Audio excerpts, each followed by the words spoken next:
வாழ்க வையகம், வாழ்க வையகம், வாழ்க வளமுடன். குரு வாழ்க, குருவே துணை. இன்று சிந்திக்க உள்ள தலைப்பு குரு தானாக வருவார். முதல்ல நம்ம என்ன பார்க்கலாம்னா, குரு என்றால் என்ன அப்படின்னு பார்க்கலாங்க. குரு என்றால் என்ன? குரு என்பதன் பொருள் ஆசிரியர். கு என்றால் அறியாமை, ரு என்றால் அருள் அல்லது கருணை. ஒரு டெஃபினிஷன் உண்டுங்க. எவர் ஒருவர் நம்முடைய அறியாமையும் அஞ்ஞானத்தையும் தம்முடைய கருணை அல்லது அருளால் போக்குகின்றாரோ அவரே குரு எனப்படுவார். நம்ம கிட்ட அறியாமை இருக்கு, அஞ்ஞானம் இருக்கு, இதெல்லாம் நம்மளை விட்டு போனாதான் குரு நம்ம கிட்ட வருவார். அப்ப அந்த குருன்றவரை நமக்கு வந்துட்டாருன்னா இந்த ரெண்டையும் போக்கிடுவார். அப்ப இந்த குருவினுடைய அருள் நமக்கு கிடைச்சிடுதுன்னு நினைச்சுக்கலாம். சரி, அப்ப குரு ஏன் அவசியம்? எந்த ஒன்றை கற்றுக்கொள்ள வேண்டுமானாலும் குரு தேவை. அந்த காலத்துல பாத்தீங்கன்னா குருகுல கல்வி முறை இருந்தது என்று எல்லாருக்குமே தெரியும்.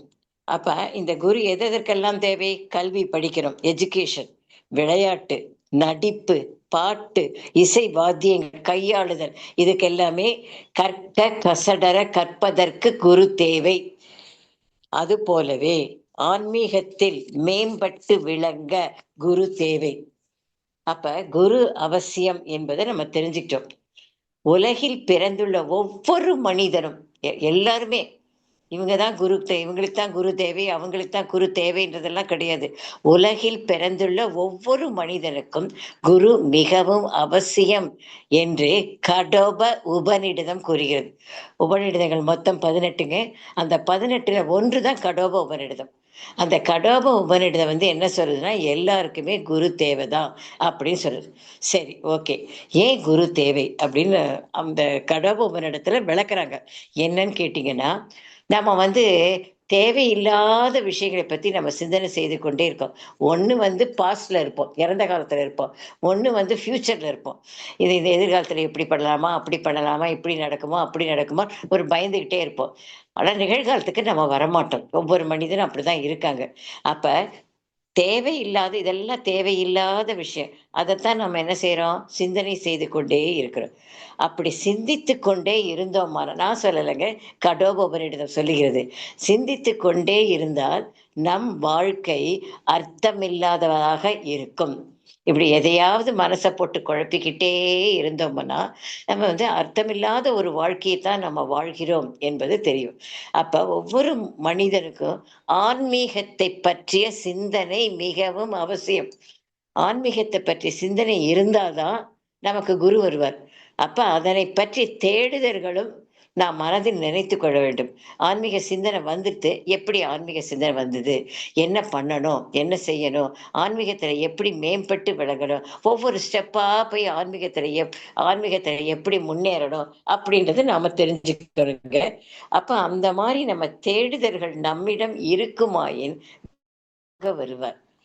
அப்புறம் பாருங்க, அடுத்ததாக பாருங்க, இத மகரிஷி அவர்கள், வேதாத்திரி மகரிஷி அவர்களும் அதுதான் சொல்றார். ஒவ்வொரு மனிதனுக்கும் குரு அருள் மிகவும் அவசியம். அவர் ஒரு கருத்து விளக்குறாருங்க. ஐம்புலன்கள் வழியாகத்தான் நாம் வாழ்க்கை நடத்துகிறோம்.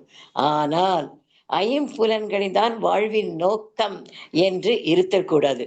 அப்படி இருந்ததுன்னு வச்சுக்கோங்க, பதிவுகள் தானாக சேரும். அப்ப இதற்கு என்ன பண்ணணும்? ஐம்புலன்கள் தான் வாழ்வின் நோக்கம் அப்படின்னு இருக்கிறதுக்கு குருவினுடைய அருள் வேண்டும்.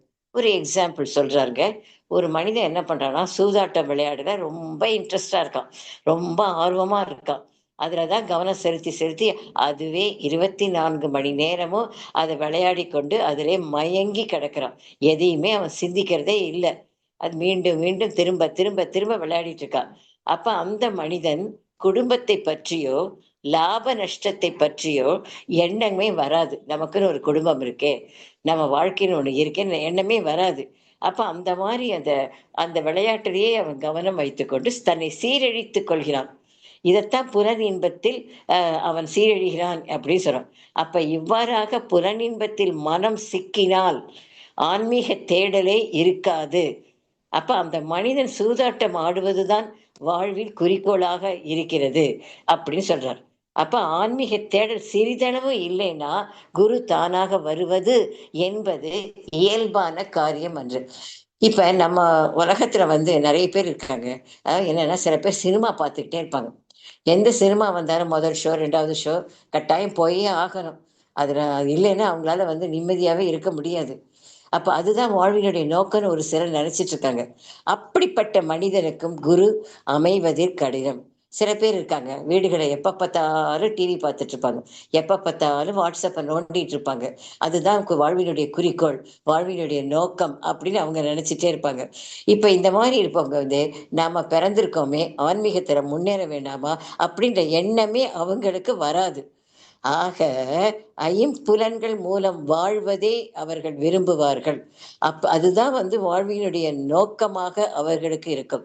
அப்படி ஆன்மீக தேடல் இல்லாதவர்களுக்கு குரு தானாக வருதல் என்பது மிகவும் கடினம்.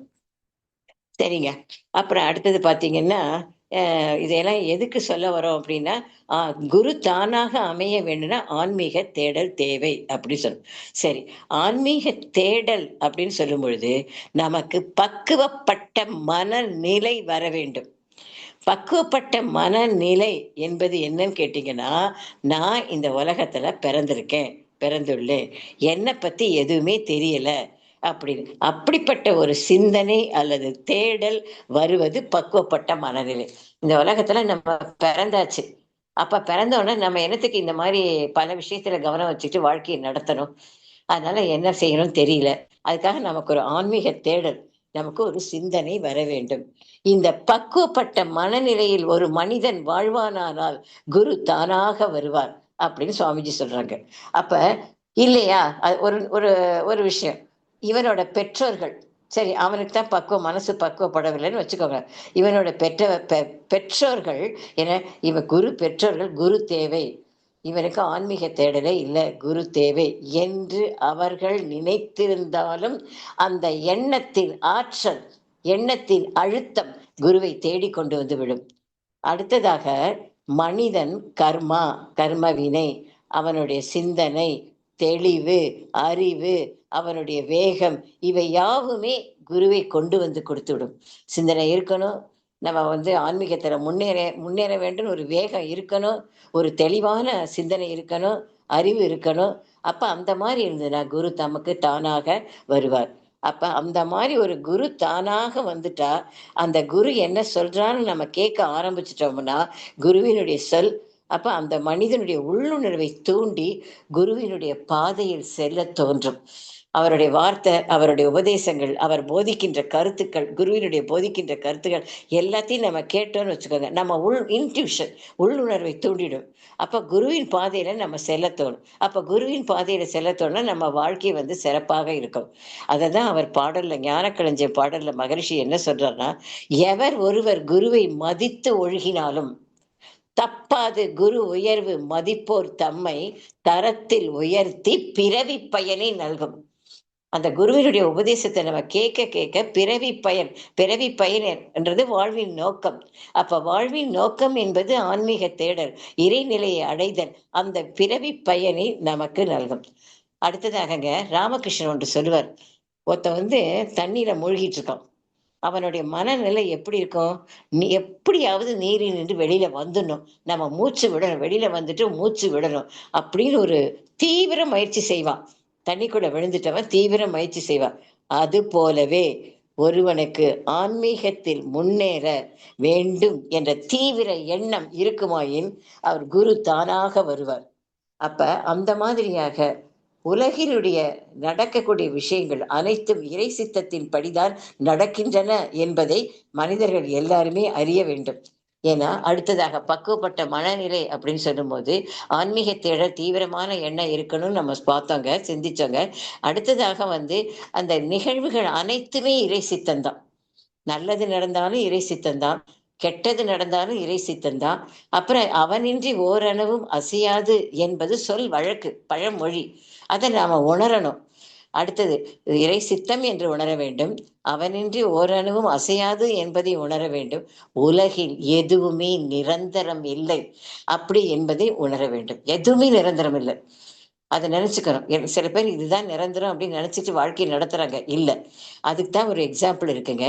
பிறப்பு என்று ஒன்று இருந்தால், பிறப்பு என்று ஒன்று உண்டானால், இறப்பு என்பது நிச்சயம். இது தெரியாம தான் மக்கள் வாழ்ந்து கொண்டிருக்காங்க. பிறப்புனா இறப்பு நிச்சயம். அப்ப என் சான்றோர்கள் மனிதர்கள் வாழ்ந்து கொண்டிருக்காங்கன்னு சான்றோர்கள் சொல்றார். கண்ணதாசன் பாடல் ஒண்ணு உண்டு. மனிதன் நினைப்பது உண்டு, வாழ்வு நிலைக்கும் என்று. மனிதன் நினைப்பது உண்டு, வாழ்வு நிலைக்கும் என்று. இறைவன் நினைப்பது ஒன்று, பாவம் மனிதன் என்று. எவ்வளவு நல்லா இருக்கு பாருங்க அவரோட பாடல். அப்ப அந்த மாதிரிதான் நிறைய பேர் வாழ்ந்துட்டு இருக்கோம். எல்லாருமே அப்படிதான் வாழ்ந்துட்டு இருக்கோம். அப்புறம் இன்னொரு உதாரணம் பார்க்கலாங்க. மகாபாரதத்துல யட்சன் என்ற ஒரு கேரக்டர் வரும். அவன் தர்மரை பார்த்து பல கேள்விகள் கேட்கிறான். அதில் ஒன்று என்ன கேட்கிறாருன்னா, அதிசயங்களுக்கு மேலான அதிசயம் எது என்று பதில் கூறுவாயாக அப்படின்னு கேட்கிறான். அதிசயங்களுக்கு மேலான அதிசயம் எது? அப்ப தர்மர் சொல்றாங்க, ஒவ்வொரு நாளும் யாராவது ஒருவர் இறப்பை பார்த்தும் இறந்து போகிறார் என கேட்டும் தனக்கு மாத்திரம் இறப்பு இல்லாத மாதிரி நடந்து கொள்வது அதிசயம். ஏன்னா நிறைய பேர் அந்த மாதிரிதான் இருக்காங்க. அதனாலதான் நிறைய பேர் பணத்துக்கு பின்னாடி ஓடிட்டு இருக்காங்க. அப்ப அந்த பணம் நம்ம கொண்டு போறது இல்ல. அதனால வாழ்நாள் நமக்கு எவ்வளவுன்னு தெரியாதுங்க. எந்த கண நேரமும் நமக்கு இறப்பு வரலாம்.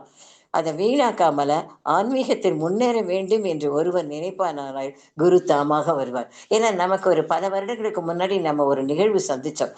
சுனாமின்னு ஒரு நிகழ்வு சந்தித்தோம். அது அவங்க அதுல எப்படி நிறைய பேர் இறந்தாங்க அப்படின்னு சொல்லும்போது நமக்கே ஆச்சரியமா இருக்கு. அந்த மீனவர்களுடைய குழந்தைகள் தானாக காலையில எழுந்து பாவம் பீச்சை பார்த்துட்டு கடலை பார்த்துட்டு விளையாடிட்டு இருக்கு. அப்படி எல்லாரையும் கொண்டு போயிடுது. அடுத்த க்ஷணம் நம்ம கையில இல்லை. அதைத்தான் நாம உணரணுங்க. அதைத்தான் மகரிஷி அவர்கள் பாடல்ல என்ன சொல்றாரு? இறப்பதற்கே பிறக்கின்றோம் எனினும் எண்ணத்தில் எட்டு மட்டும் இந்த உண்மை மறக்காமல். இறப்பதற்கே பிறக்க வேண்டும் என்ற உண்மையை மறக்காமல், அதனால என்ன செய்யணும்? எப்படி வாழ்க்கையை நடத்தணும்? மற்றவருக்கு தீங்கு இன்றி வாழ்க்கையை நடத்தணும். மற்றவருக்கு துன்பத்தை தராமல் மண் மீது உழைத்துண்டு நாம உழைக்கிறோம். உழைத்துண்டு அன்பா எல்லாருக்கும் அன்பு காட்ட வேண்டும், வாழ வேண்டும் என்கிறார். இதெல்லாம் எதுக்கு நம்ம சொல்றோம் அப்படின்னு கேட்டீங்கன்னா, அதாவது என்னன்னா, எந்த நேரமும் இறப்பு வரலாம் என்ற சிந்தனை ஒருவனுக்கு இறக்குமாயின் நாம் பிறரை துன்புறுத்த மாட்டோம், டார்ச்சர் பண்ண மாட்டோம். மனதளவிலையும் துன்பம் தரமாட்டோம், உடல் அளவிலையும் துன்பம் தரமாட்டோம். அப்ப ஒருவரையும் நாம் எந்த நேரத்திலையும் துன்புறுத்தாமல் ஒரு வாழ்க்கை நடந்தோமானால் குரு தானாக வருவார். சிலர் என்ன நினைக்கிறாங்கன்னு வச்சுக்கிட்டீங்கன்னா, நமக்கு வயசு சிறு வயசு தானே ஆகுது, இப்ப ஏன் பக்தி வயசானா போய்க்கிறோமே, இப்ப ஏன் யோகா மார்க்கத்துல நம்ம நுழையணும், அப்புறம் வயசான பிறகு போகலாமே அப்படின்னு அவங்க நினைக்கிறாங்க. ஆனா நம்ம நினைக்கிறது நடக்கும் நம்ம சொல்ல முடியாது. நாம் ஒன்று நினைச்சா தெய்வம் ஒன்று நினைக்கும் இல்லைங்களா? அப்ப எப்படிப்பட்ட சந்தர்ப்பம் வரும், எப்படிப்பட்ட சூழ்நிலை எப்படி வரும் தெரியாது. அதனால எந்த வயசுலயும் நம்ம ஆன்மீகத்தை தேட வேண்டும், எந்த வயசுலயும் நம்ம யோகா மார்க்கத்தில் சேர்ந்து நாம நன்றாக இருக்க வேண்டும் என்று. ஆக நாம் என்ன செய்யணும்? குரு தானாக வர வேண்டுமானால் தேவையில்லாத விஷயங்களை சிந்திக்க கூடாது. புலன் இன்பத்தில் நாம் சிக்கக்கூடாது. ஆன்மீக தேடல் வேண்டும். நம்முடைய செயல் நன்றாக இருக்க வேண்டும். செயலுடைய தத்துவம் இருக்குது. அதனால செயல் நன்றாக இருக்க வேண்டும். ஆன்மீகத்தில் முன்னேற வேண்டும் என்ற எண்ணம் நமக்கு வர வேண்டும். உலகில் எதுவுமே நிரந்தரம் இல்லை என்ற உணர்வோடு வாழ வேண்டும். தன் முனைப்பு இல்லாமல் இருக்க வேண்டும். இதுல ஒரு கதை இருக்குங்க. என்னன்னு கேட்டீங்கன்னா, ஒரு குருகுலத்துல சீடனும் ஒரு குருவும் இருக்காங்க. அப்ப அந்த சீடனுக்கு ஏகப்பட்ட தலைகனம். எப்படின்னு கேட்டீங்கன்னா, நான் குரு கேட்கிற கேள்விகள்லாம் நான் கரெக்டா பதில் சொல்றேன். காலையில எழுந்திருக்கிறேன், மணிக்கணக்கா பூஜை பண்றேன், சிவ பூஜை பண்றேன், எல்லா பூஜையும் பண்றேன். நான் தினமும் காலையில குளிர்னாலும் சரி என்னன்னாலும் குளிச்சுட்டு தான் பூஜை பண்றேன். இப்படி எல்லாம் ஆனா எனக்கு உள்ளுக்குள்ள ஒரு உறுத்திட்டே இருக்கு. என்னன்னா, குருவின் சாரி கடவுளுடைய பூரணமான அருள், முழுவதுமான அருள் எனக்கு கிடைக்கலன்னு தோணுது. ஒரு சிலரை பார்த்தீங்கன்னா, அவங்க ஏதோ பேருக்குன்னு பூஜை பண்றாங்க, ஏதோ பேருக்குன்னு கோவில் போறாங்க. அவங்களுக்கு பரிபூரணமான கடவுளுடைய அருள் இருக்கு. அப்ப கடவுள் நம்மை தேடி வரவில்லையா? கடவுள் நம்மிடம் இல்லையா? என்பதை குருவிடம் கேட்க வேண்டும் என்ற எண்ணம் குருவிட்ட கேட்கிறோம். இந்த மாதிரி குரு என்னை தேடி கடவுள் வரமாட்டாரா? எனக்கு அந்த சந்தேகம் உறுத்திட்டே இருக்கு அப்படின்னு. அப்ப வந்து குரு வந்து என்ன செய்றாரு, நான் இதுக்கு பதில் வந்து உனக்கு அப்புறமா சொல்றேன். இப்ப வந்து கிளாஸ் முடிஞ்சு போச்சு. அப்புறமா சொல்றேன். அப்புறம் ஒரு 2, 3 நாள் கழிச்சு அந்த குருகுல கல்வியில வந்து அ எ காலை டிஃபனுக்கு பொங்கல் பண்றாங்க. நெய் எல்லாம் ஊத்தி பொங்கல் பண்றாங்க. அப்ப அந்த பொங்கல் பண்ணும்போது அந்த குருவே எல்லா சீடர்களுக்கும் பரிமாறுறார். இப்ப இந்த கேள்வி கேட்ட சீடனுக்கு மட்டும் நெறைய பொங்கல் வச்சு நெறைய நெய் ஊத்துறார். அப்ப குருவும் ஆசையா சாரி சீடன் ஆசையா சாப்பிட்டுறான். அப்ப சாப்பிட்டோனே அவன் கை கழுவ போறான். வெறுமனே கை கழுவுனா அது வந்து எண்ணெய் நெய் பட்டு எண்ணெயா பிசுபிசுன்னு அது இருக்குது. அப்ப குரு சொல்வாரு, இந்த பிசுபிசுப்பு போகணும்னா அரப்புத்தூள். அரப்புத்தூள்னா என்னன்னு கேட்டீங்கன்னா, சீயக்காய் தூள் அவ்வளோதான். ஏன்னா அந்த காலத்துல அதுதான் இருந்தது. நம்மள மாரி ஹேண்ட் வாஷு, சோப்பெல்லாம் இல்ல. அப்ப அத போட்டு கழுவு உனக்கு அந்த பிசுபிசுப்பு போயிடும் அப்டின்னாரு. எண்ணெய் மாரி, நெய் மாரி இருக்கிற பிசுபிசுப்பு போயிடும் அப்டின்றாரு. உடனே நல்லா கழுவினா கை சுத்தமாயிடுது. அப்ப சீடரே, சரி கை நல்லா ஆயிடுச்சு. ஓகே. அப்ப நாக்கு வாய் வழியா தானே உணவு சாப்பிடுறோம். அந்த நாக்குலயும் பிசுபிசுப்பு இருக்கிற அதுலயும் அரப்புத்தூள் போட்டு சுத்தம் செய்யலாமா? அப்படின்னா அவனுக்கு சிரிப்பு வருது. ஏன்னா அவனுக்கு தலகனம் ஜாஸ்தி இல்லையா? என்ன குருவே! இது கூட உங்களுக்கு தெரியல. அது எப்படி நாக்குல பிசுபிசுன்னு வரும்? நெய் சாப்பிட்டா நெய் வழுக்கிக்கிட்டு தொண்டைக்குள்ள தான் போயிடும். சரி, ஓகே. நீ சரியான பதில் தான் சொல்ற. இப்பதான் அந்த கேள்விக்கு வருது. குரு சொல்றார். உடலில் இருக்கக்கூடிய 2 உறுப்புகளும் வித்தியாசப்படுகின்றன. அப்படிப்பட்ட வித்தியாசப்படுவதனால, அந்த கடவுளானவர் யாரை தேடி வருவார்? யாருக்கு பரிபூரண அருளை தருவார் என்று நினைத்தால், அவர் வந்து எத்தனை மணி நேரமும் நீ வந்து பூஜை, புனஸ்காரம் பண்ணா கூட எத்தனை மணி நேரமும் வேற எதையாவது நினைத்துக்கொண்டு, தீய எண்ணங்களை நினைத்துக்கொண்டு, தீய செயல்களை செய்து கொண்டு, நான் வந்து உண்டியல்ல இவ்வளோ காசு போடுறேன். அந்த மாரி பண்றேன், இந்த மாரி செய்றேன், அந்த மாரி புனஸ்காரம், பூஜை புனஸ்காரம் பண்ணா கடவுள் அதை நம்ப மாட்டார். நமக்கு உள்ளத்துல வந்து உண்மையான அன்பு இருக்கணும். எல்லாரையும் நேசிக்க கற்றுக்கொள்ள வேண்டும். நம்ம நேர்மையாக இருக்க வேண்டும். அப்படி இருந்தா தான் கடவுள் நம்மளை தேடி வருவார் அப்படின்னு இதை எதுக்கு சொல்ல வரோம்னா, அதாவது அதே மாதிரியாக மனிதன் எப்பொழுது நேர்மையாக, உண்மையாக எல்லாரையும் துன்புறுத்தாமல் எப்ப நேசிக்க கற்றுக்கொள்கிறானோ, எப்படி எல்லாரையும் அன்பு செய்ய கற்றுக்கொள்கிறானோ, அப்ப தானாக குரு வருவார். அதுதான் நமக்கு அந்த கதையின் மூலமாக உணர்த்துவது அதுதான். சரி, நம்ம என்ன சொன்னோம்? பக்குவப்பட்ட மனநிலை ஒவ்வொருத்தருக்கும் அ வர வேண்டும் அப்படின்னு நம்ம சொன்னோம். இல்லைங்களா? அதுக்கு வந்து அந்த கருத்துக்களை எல்லாம் நம்ம பார்த்தோம். ராமகிருஷ்ண கருத்துக்களை தான் பார்த்தோம். இல்லைங்களா? இப்ப சரி. இந்த பக்குவப்பட்ட கருத்துக்கள ஒரே ஒரு கருத்து ரொம்ப முக்கியமான கருத்து இருக்குங்க. தன் முனைப்பு ஒருவனிடம் இருக்கக்கூடாது. தன் முனைப்பு என்பது தமிழ் வார்த்தை. ஆணவம் என்பது வடமொழி வார்த்தை. ஈகோ என்பது ஆங்கில சொல். அப்ப அந்த மாரி தன் முனைப்பு எத்தனையோ காரணங்களால ஒருத்தருக்கு தன் முனைப்பு வருது. அப்ப அந்த மாரி தன் முனைப்பு ஒருத்தருக்கு வரக்கூடாது. அப்ப அந்த மாரி தன் முனைப்பு வருமானால், அப்ப அந்த மாரி வரும்பொழுது, அப்ப குரு தானாக வரமாட்டார். அப்படின்னு. சரி. இப்ப அடுத்தது வந்து உண்மையான குருவை நாம் தேர்ந்தெடுக்க வேண்டும். போலி குருவை நாம் அடையாளம் காண வேண்டும். எப்படி அடையாளம் கொள்றது? அந்த குரு மெய்ப்பொருள் என்றால் என்னன்னு தெரியாது. வேதங்கள் என்றால் என்னன்னு தெரியாது. உபநிடதங்கள் என்றால் என்னன்னு தெரியாது. ஆகமங்களில் தெய்வத்தை பற்றி என்ன சொல்லியிருக்கு என்பது தெரியாது. அததாங்க திருமூலர் சொல்றாரு. கொள்ளினும் நல்ல குருவினை கொள்க. அவரிடம் ஒன்றி நின்று அவர் கூறும் உபதேசம் மொழியினை சிந்தித்து, தெளிந்து, அதை வாழ்நாள் முழுவதும் பின்பற்ற வேண்டும். நல்ல குருவா தேர்ந்தெடுக்கணும். நமக்கு வந்து இறையருளால நல்ல குரு கிடைக்கும். அப்ப அவற்றை ஒன்றி நின்று அவர் கூறக்கூடிய உபதேசத்தை நம்ம வாழ்நாள் முழுவதும் பின்பற்ற வேண்டும். இதுதாங்க சிவவாக்கியர் சொல்றார். போலி குரு எப்படின்னா, காவி, சடை, முடை, கமண்டலங்கள் இதெல்லாம் அவங்க வச்சிருப்பாங்க. உருத்திராட்சம், யோக தண்டு. அவங்க என்ன செய்வாங்க? தேசமெல்லாம் சுற்றியே வீடு எல்லாம் பருக்கை தேடுவரே. வீடெல்லாம் பருக்கை தேடுவன சாப்பாட்டு. ஒரு ஓட்டு பாத்திரத்தை எடுத்துக்கொண்டு பிக்ஷாந்தேகி அப்படின்னு சாப்பாட்டு கடை. அப்படிப்பட்ட போலி குருவை நம்ம வைத்துக் கொள்ளக்கூடாது. எப்படி போலி குரு வருகிறார்கள் அப்படின்னு பார்த்தீங்கன்னா, பெண்டு பிள்ளைகள் இல்லாதோர், பிழைக்க வழி காணாதோர், சண்டையினால் வீட்டை விட்டவர்கள் போலி குருமார்கள் ஆவார். மகரிஷி சொல்ற கருத்து.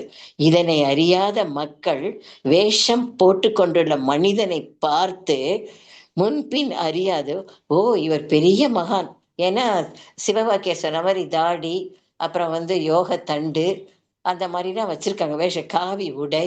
அப்ப அவங்க என்ன பண்றாங்க, கால்ல விழுந்து வணங்குறாங்க. இவங்க தான் பெரிய மகான், கால்ல விழுந்து வணங்குறாங்க.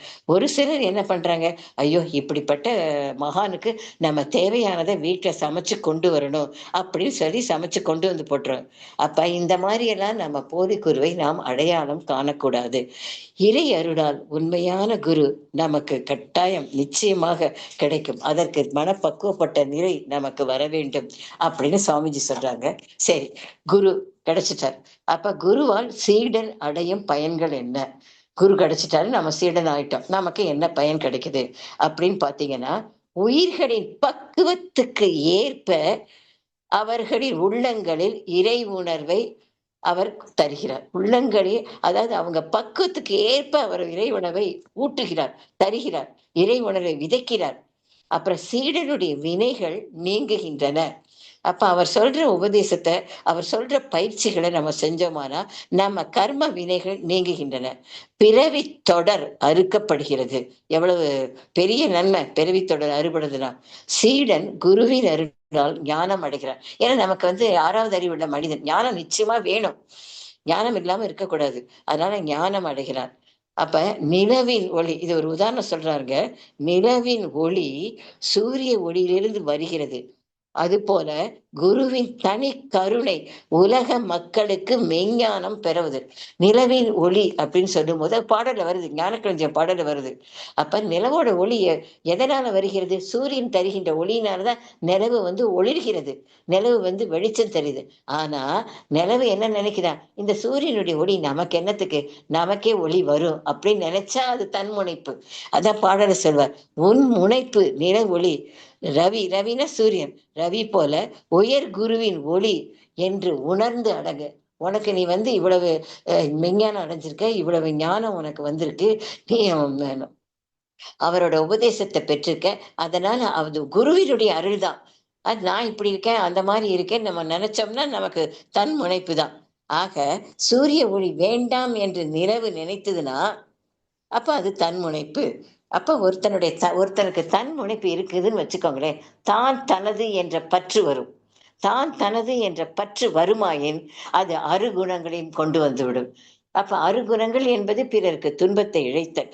சரி, அடுத்தது குரு என்பவர் சீடர்களின் இருளை போக்குவர். இருள்னா அறியாமை.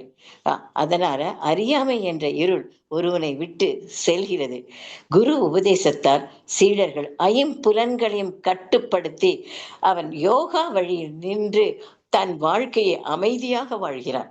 ஐம்புலன்கள் எப்ப நம்ம கட்டுப்படுத்துறோமோ யோகா வழி நமக்கு வெற்றியை தரும். அதுல நம்ம வாழ்க்கையை நடத்த நமக்கு நம்ம குரு பஞ்சேந்திரியை நமக்கு சொல்லி கொடுத்துருக்காரு. நமக்கு இந்த ஐம்புலன்களை கட்டுப்படுத்துறதுக்கு. சரி, குருவின் அருளால் மகரிஷி என்ன நம்ம நம்ம நம்ம கிட்ட மாயை இருக்குங்க. அந்த மாயை விளக்குறார். அந்த நிறைய மாயை வச்சிருக்கோம் நம்ம. எக்கச்சக்கமான மாயை வச்சிருக்கோம். அப்ப அந்த மாயை நம்மளை விட்டு விலகுவதற்கு குரு உதவுகிறார். மாயைனா என்ன அப்படின்னு ஒரு சில எக்ஸாம்பிள் சொல்றேன். இருட்டுல கயிறு பாம்பாக தெரிதல் மாயை. இது நிறைய பெரிய பாயிண்ட்டுங்க மாயைனா. அதுக்கு ஒரு நாள் முழுக்க நம்ம பேசிட்டே இருக்கலாம். நேரம் கருதி சில உதாரணங்கள் சொல்றேன். அப்ப சூரியன் உதித்தல், கிழக்குற சூரியன் உதிக்கிறதுன்றது எல்லாருக்குமே தெரியும். நம்ம பீச்சில் போய் நின்று பார்த்தா கிழக்கு அழகா சூரியன் உதிக்கும். உண்மையாகவே சூரியன் உதிக்கிறதா? இல்லை, அது மாயை. அப்புறம் அடுத்தது காணல் நீர். அது காணல் நீர்னா நம்ம பாலைவனத்துல போயிட்டு இருக்கோம், வறட்சியான இடத்துல போயிட்டு இருக்கோம். கொஞ்சம் தூரத்துல நீர் இருக்கிற மாதிரி தெரியும், அது மாயை. அது எதனாலன்னு கேட்டீங்கன்னா ரிஃப்ராக்ஷன், சூரிய ஒளியோட ஒளி விலகல், ரிஃப்ராக்ஷன். அப்ப அதைத்தான் இங்கிலீஷ்ல ஹாலுசினேஷன் அப்படின்னு சொல்லுவாங்க, இல்யூஷன் அப்படின்னு சொல்லுவாங்க. இது நம்ம கிட்ட இருந்தது. இது சில எக்ஸாம்பிள். இதை நம்ம லைஃப்ல அப்ளை பண்ணணும். என்னென்ன மாயை நம்ம வச்சிருக்கோன்றதை தற்சோதனை செய்யணும். அப்ப அந்த மாதிரி இந்த மாயையை நம்மளை விட்டு அறவே நீங்குவதற்கு நமக்கு என்ன செய்யறோம், குரு நமக்கு உதவி செய்கிறார். சீடனுக்கு அது பயனாக இருக்கிறது அப்படின்னு குருவினால் சீடன் செய்கிற பயன்களை நம்ம இப்ப பார்த்தோம். அப்ப திருமூலர் ஒரு பாடல் சொல்றாங்க, பரிசின வேதி பரிசித்ததெல்லாம் வரிசை தரும் பொன் வகை ஆகும் போல குரு பரிசித்த குவலயமெல்லாம் திரிமலம் தீர்ந்து சிவகதி ஆகுமே. பரிசின வேதி என்பது ஒரு பச்சிலைங்க. அந்த பச்சிலை பரிசித்ததெல்லாம், தொட்டதெல்லாம் என்ன ஆயிடும், பொன்னா மாறிடுவான். அந்த தொட்டதெல்லாம் பொன்னா மாறுகின்ற மாரி அது உதாரணம். திருமந்திரம் ரொம்ப நல்ல திருமுறைங்க. நெறைய உதாரணம் திருமூலர் சொல்லுவாரு. திருமந்திரத்த உதாரணம் சொல்லி சொல்லி தான் விளக்குவார். அதுவும் ஈஸியா கவிதையில படிச்சுடலாம் நம்ம. ஈஸியா புரியும். அதாவது எப்படி ஒரு பச்சிலை வந்து பரிசித்ததுலனா தொட்டதெல்லாம் பொன்னாக மாறுகிறதோ, அது போலவே குரு என்ன செய்றாரு? நம்ம அவருடைய ப உலகத்துல எல்லாரையுமே திரிமலம்னா ஆன்மம், ஆணவம், கன்மம், மாயை. திரிமலம் தீர்ந்து சிவகதியாகுமே. நம்ம சிவம்னா இறைநிலை. இறைநிலை ஆயிடலாம். ஆணவம், கண்மை, மாயை போயிடுச்சுனாலே இறைநிலை அடையலாம் அப்படின்றார். அப்ப அந்த மாதிரியாக குரு அவ்வளவு பெருமை வாய்ந்தவர். அதனால இந்த மாரி குருவ நம்ம வைத்துக்கொண்டா சீடனுக்கு எவ்வளவு நன்மை என்பதை நாம வந்து பார்க்கலாம். அப்புறம் வந்து கடோபவினிடத்துல ஒண்ணு சொல்றாங்க.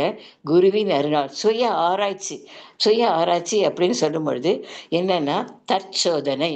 அப்புறம் உண்மையை ஏற்றுக்கொள்ளுதல். எதார்த்தம். இதான். சில பேர் எதார்த்தத்தை ஏத்துக்கவே மாட்டாங்க. அவங்க சொல்றதே சொல்லிட்டு இருப்பாங்க. உண்மையை ஏற்றுக்கொள்ளுதல், துணிவு, மன உறுதி, நல் ஒழுக்கம், புலன் பற்று, புலனில் பற்று வைக்காமல் இருத்தல், தியாகம், அமைதி, மௌனம், வழிபாடு. இதெல்லாம் வந்து குருவினுடைய அருளால நமக்கு கிடைக்கும்.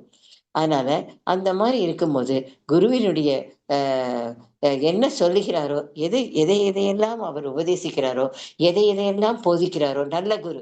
அப்ப அத நம்ம ஃபாலோ பண்ணோமானா, வாழ்வினுடைய நோக்கத்தை அறிந்து நம்ம வாழ்க்கையை நடத்தலாம். இவை எல்லாமே இயல்பான உணர்வதற்கு அருள் மிகவும் அவசியம். அடுத்ததாக, கடைசியாக, இறுதியாக குருவினுடைய மேன்மையை நம்ம குருவின் மேன்மையை பற்றி சில கருத்துக்கள் ஷேர் பண்ணலான்னு இருக்கேன். நம்ம அனைவருக்குமே குரு தானாக வந்தவர் தான். எப்படிப்பட்ட ஒரு குரு மகான் நமக்கு கிடைச்சிருக்கார் என்பதை நாம் திங்க் பண்ணி பார்க்கணும். நமக்கு இறைநிலையே குருவாக வந்து விடுவர்.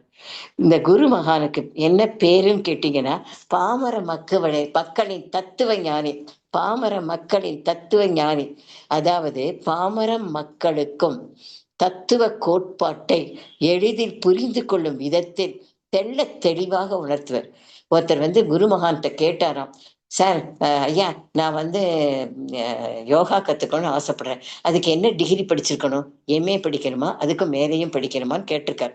அப்ப வந்து அந்த அன்பர் அப்ப குரு சொல்றார், "அதெல்லாம் ஒண்ணுமே வேண்டாம்ப்பா. உன் உடம்புல உயிர் இருக்குது." அவர் நகைச்சுவையா பேசுவதில் வல்லவர். "உயிர் இருக்குதா? அதனால நீ வந்து வா, நானே கத்துத் தரேன்." அப்படின்னார். ஆஹா! அதனால தான் அவருக்கு பாமர மக்களின் தத்துவ ஞானி என சொல்கிறோம். அகத்தவம், அகத்தாய்வு, குணநலப்பேறு, முழுமை நலப்பேறு என்ற கருத்துக்களை ஏழை, பணக்காரர்கள், படித்தவர், படிக்காதவர்கள் போன்றவர்களுக்கு எடுத்துரைத்தவர் நம் குருமகான். அத்வைத சாராம்சத்தை உணர்த்தியவர். அத்வைதம் என்றால் ஆதிசங்கரர் அருளியது. எல்லாமே ஒன்று. அத பத்தி சொல்லணும்னா ஒரு நாள் முழுக்க சொல்லலாம். உலக மக்கள் அனைவருமும் பிரம்ம ஞானிகளாக மாற்றியவர், உயர்த்தியவர். அப்ப அதனால தான் அவர பாமர மக்களின் தத்துவ ஞானி என்று நம்ம கூறுகிறோம். மகர்ஷி அவர்கள் பெண்ணியவாதி. பாரதியார், பாரதிதாசன் போன்ற போன்றவர்களைப் போல பெண்களை இரு கண்களாக போற்றியவர். இல்லறத்தில் இருந்து கொண்டே பெண்கள் ஆன்மீகத்தில் முன்னேறலாம், தவம் செய்யலாம் அப்படின்னு பெண்களுக்கு வழிகாட்டியவர் நம்ம குருமகான். அதனால இன்னும் நிறைய சொல்லலாங்க அவரை பத்தி. அதாவது அவர் ஒரு பிசிஸ்ட், இயற்பியல் நிபுணர், கெமிஸ்ட், வேதியியல் நிபுணர், பயாலஜிஸ்ட், விலங்கியல் தாவரையியல் நிபுணர், சோசியாலஜிஸ்ட், சமூகவியல் ஆளாளர், சைக்காலஜிஸ்ட், மனநல ஆலோசகர், மருந்தில்லா மருத்துவர், கவிஞர், நகைச்சுவை ஆளர். இத்தனை இருக்கு. இதெல்லாம் சொல்லணும்னா நிறைய சொல்லிட்டே போகலாம் அவருடைய குருவினுடைய பெருமை.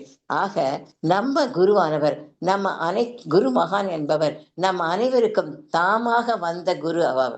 அப்ப தாமாக வந்த குருவை கருத்துக்களை, பயிற்சிகளை என்னென்ன சொல்லிக் கொடுத்தாரோ அந்த பயிற்சிகளை, கருத்துக்களை வாழ்வில் பின்பற்றினால் நம் வாழ்வு அமைதியாக இருக்கும் என்று கூறி, இந்த வாய்ப்பளித்த நார்வே, டென்மார்க் அன்பர்களுக்கும் மற்றவர்களுக்கும் நன்றி பாராட்டி வாழ்த்து கூறி நிறைவு செய்கிறேன். வாழ்க வளமுடன், வாழ்க வளமுடன், வாழ்க வளமுடன்.